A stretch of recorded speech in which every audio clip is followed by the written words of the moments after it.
Hey everybody, what's up? Welcome to this special, I guess you could say, music video. And no, I'm not showing a video or a music video or anything, or doing one, but music video edition of the cartoon Flashback. Now you might ask yourself, what do you mean by music video edition, Brian, if you're not doing one? What I'm here to do is talk about a music video that's very animated. And I talked about very recently in my eight Q&A questions my 8 questions Q&A, which I'll provide a link to here in the description box if you want to check that playlist out. But the music video that is in the category of animated is actually a very intriguing and innovative music video. In fact, it was very innovative for its time back in the mid-80s. What video am I talking about? Well, if you take a look at the picture there, the DVD, and of course the pictures, I should say, I'm talking about Peter Gabriel's Sledgehammer. Now, I know a lot of people might point out and say, well, there were other innovative, if not innovative, animated videos at that time, or semi-animated music videos at that time. And I agree, there were. I mean, you take a look at the Eurythmics, I think Missionary Man, and you basically have the video start off with, I can't think of her name right now, but you have the lead female singer's face being created in a lab with some kind of waxy fluid, and then and then you had clips of her during the video being surrounded by all this stop motion machinery. So I understand that. I understand that there have been videos like that, and I understand that the formation of her face out of some kind of waxy liquid throughout the video was very innovative as well. But the reason nobody comes out and says, well, it was as innovative as Sledgehammer or some videos that were inspired by Sledgehammer, like videos like, say, Big Time and maybe even Digging in the Dirt, is because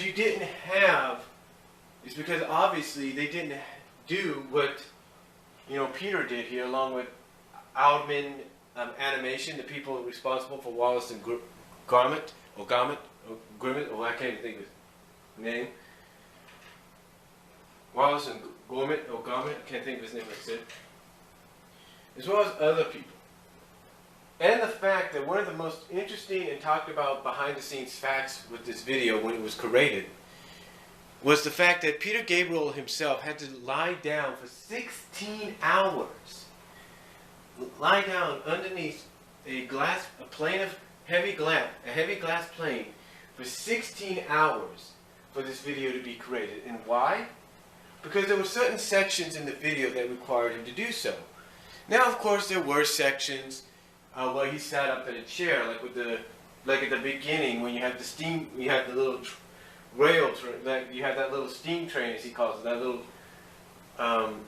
rail train set, the little railway train set going around his face. Or if you have, like, let's say, the blue skies, and as he points out in the new documentary, which you could find called So, which is part of the classic album series on Blu-ray. You can find that on Blu-ray and DVD, I believe. They basically said they had to sit there and allow them to paint his face blue with little clouds and everything to go with the blue skies lyric as well. But for things like the infamous fruit salad face, or the fruit face, if you will, for his infamous other scenes that match the lyrics, like the fruit cage moment where his face gets surrounded and engulfed and transformed into I guess you could say, a fruit salad or fruit cocktail face, if you will. As well as the big wall, kind of wooden wall going in front of him. And all that. Along with as he put it, the fish, the other things as well. All that, except for the claymation part, all that was done with him lying underneath a glass plane. A heavy glass plane for 16 hours. And that's from his face, his head be forming into ice, his, like I said, the fruit the fruit face, the infamous fruit scene, the boxed in scene, I guess you can call it, stuff like that. As well as like the bumper car scene and all that. That was all because he had to lie under a heavy plane glass for 16 hours. You know, and back then when this came out, when I first saw it as a kid, when it came out, you don't even know that he did that. As a kid growing up in the 80s, I think I was like 7 years old at the time, or going on 7 when this video came out. You don't know that you don't even know that he did that. All you know watching the video is like, you're just mesmerized.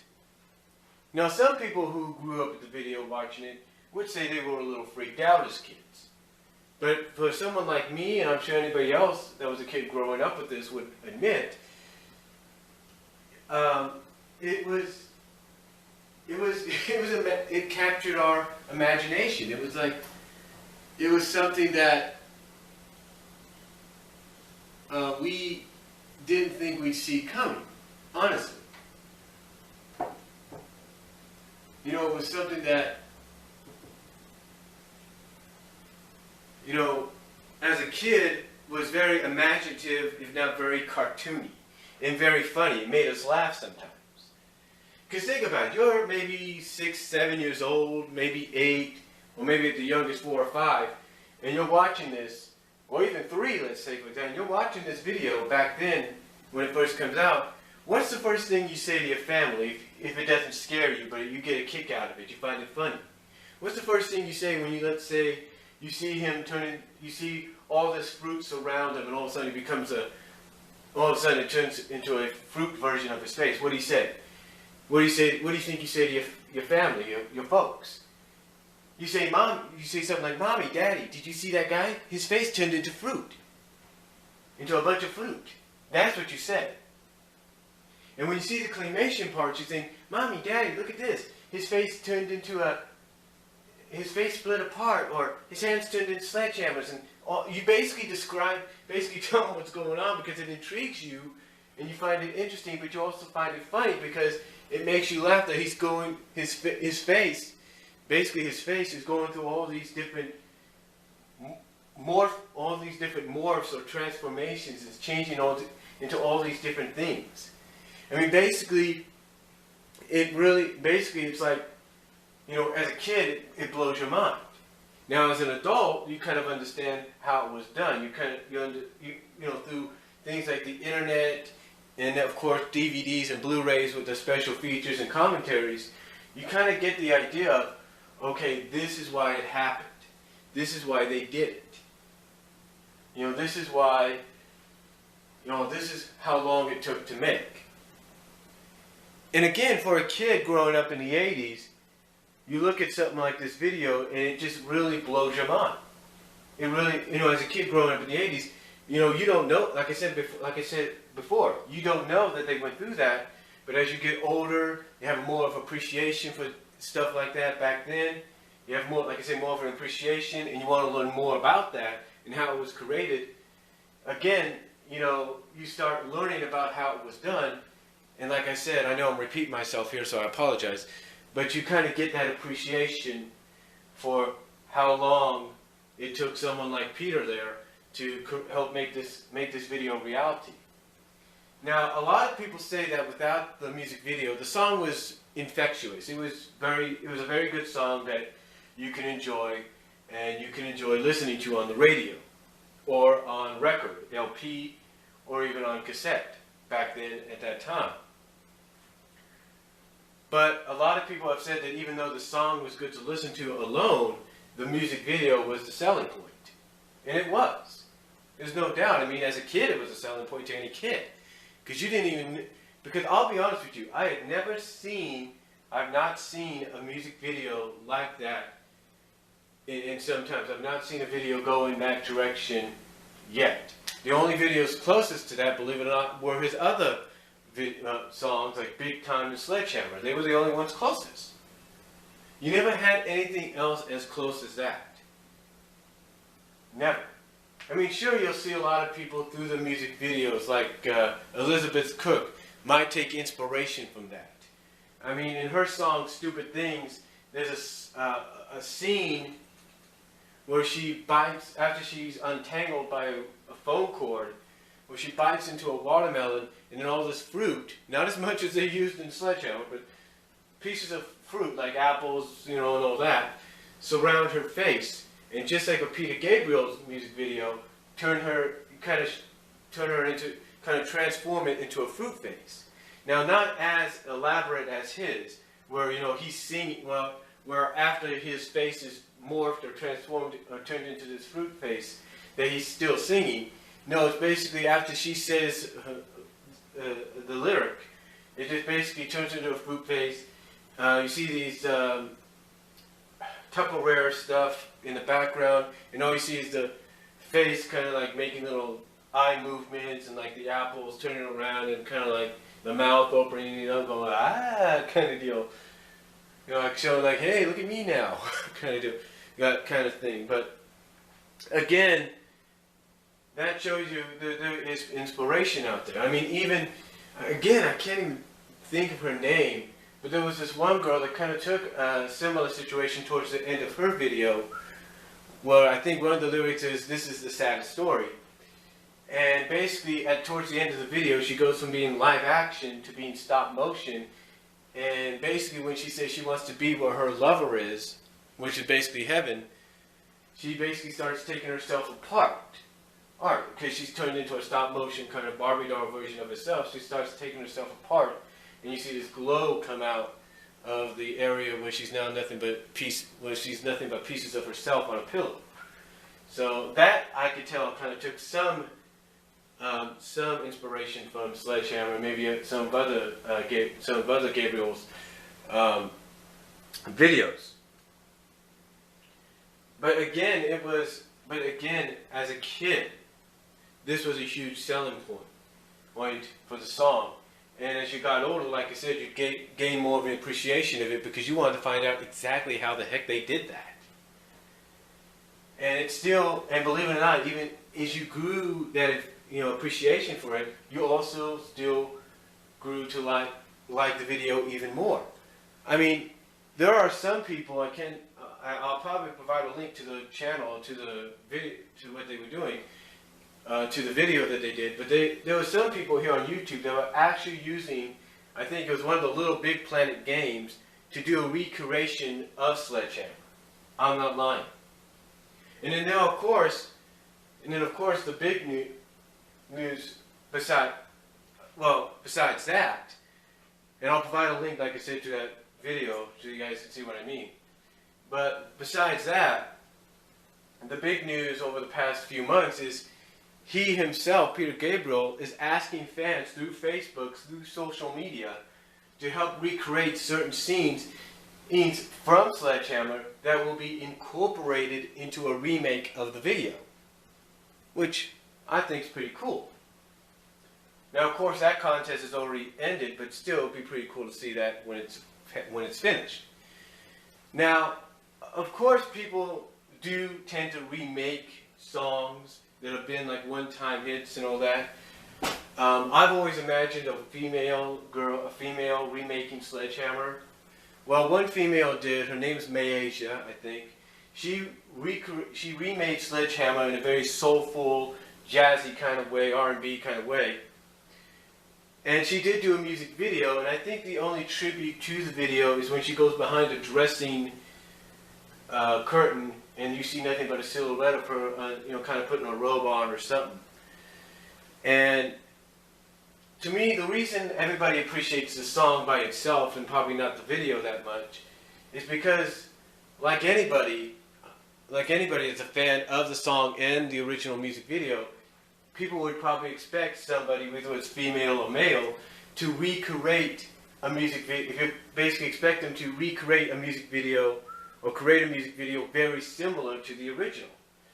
So that, just like with Peter's, it'll have almost a very familiar vibe. And that's why I feel people liked Mayasia's remade song version more than they did the video. Because like I said, they were probably expecting a remade or her own take on the Sledgehammer music video. So, I'll be back in a second.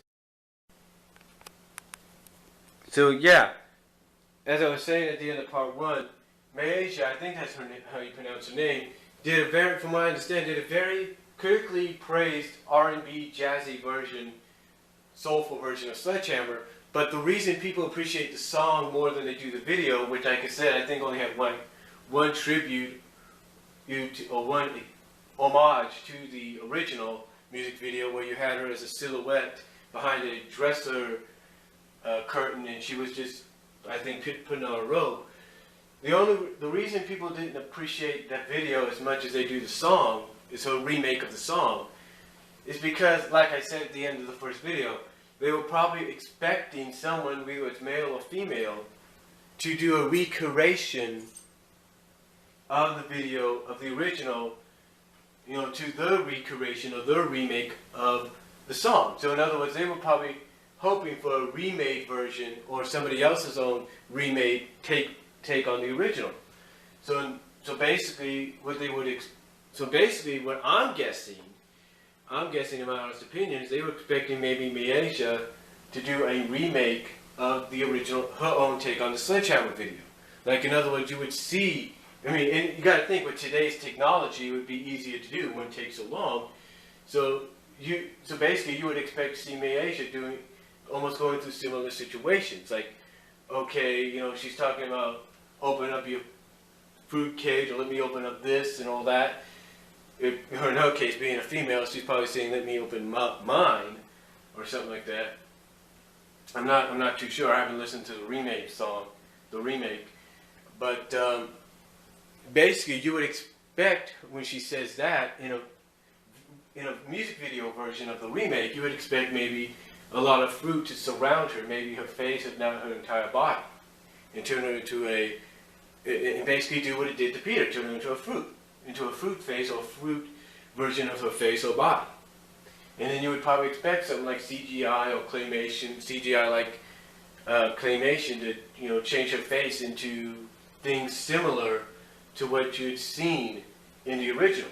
And again, that's why I think that even though Maisha's take on it was, the song itself was critically praised as a very jazzy, very soulful rendition, R&B rendition, this is why I think, in my honest opinion, her music video didn't get that much praise at all. I mean, sure, people did like the video, they did, but not as much as I think the people, Maisha and those working on it would have hoped for. Because again, like I said, it goes back to the fact that when you do a remake of a song, there are times that you have to do something that pays homage in a big way, or do something similar to the original music video of the original song. And that's why I think Maisha's music video on her remake of Sledgehammer didn't take off as much as she would hope for, or anybody else would think. And again, it's just my opinion. But here's the thing. How can you recreate something this original? I mean, back in the mid-'80s, this was very original. And like I said, as a kid, it was something that captivated you. It was something that took you by surprise. And it was really something that no one else would ever expect. I mean, again, nowadays as an adult, you look back on it and you appreciate it. You appreciate it, you appreciate it even more and respect it even more because, well, you respect the artist even more because you notice how long it took him to have to help create this video. I mean, 16 hours, people. I mean, that's like right now, it's like 11:13 a.m. 12 hours from now would be 11:13 p.m., right? He had 4 more hours. 12:13, 1:13, 2:13, 3:13. It would take him to almost 15 minutes after 3 in the morning to finish help making this video. And that's basically what it was. Right, so he basically had to spend a majority of his day doing that. So in other words, let's say he has to wake up, he has to be there at 8 o'clock in the morning. You had 4 more hours from 8 a.m. to 8 p.m. You had 4 more getting out of there at midnight. or out of there at 11 or 10, just to complete it. So again, you got to show an appreciation for that. And the way he shows an appreciation for a fan showing appreciation to that video and respect for what he did is by allowing them, as I said in the first video, to come on board and basically recreate certain scenes for a remake of the video because of its 25th anniversary. But to me, as a kid, like I said, it was very intriguing and very funny. It didn't scare me. I mean, I liked it. Every time it came on, I wanted to see it. Every time it came on, I wanted to see it because it intrigued me so much as a kid. And now looking back on it and looking at how it was done behind the scenes and how it was created, it gives me more of an appreciation for the video and respect for the artist. So that is basically my take and my thoughts on this special edition of the cartoon Flashback of the innovative music video Sledgehammer by Peter Gabriel. If you have never seen this video, and I don't know where you've been if you've never seen it, you need to check it out and see what we mean. And for anybody that's an artist out there that's inspiring to be an artist or is an up-and-coming artist, and you're a fan of this guy's work, and you're probably thinking of remaking the song, here's the deal. If you're thinking of remaking a song like this, and then later on down the line a music video, you need, my advice, you need to make a music video very similar in style and very homage to this original. So that's all I'm going to say. Comment down below. Let me know what you guys think. Give me your thoughts and opinions on this. Let me know what you guys think down below. Comment. Video responses are greatly appreciated. And I will talk to you all later. Take care. God bless. And if it's raining where you are, like it is here, try to stay out of the rain.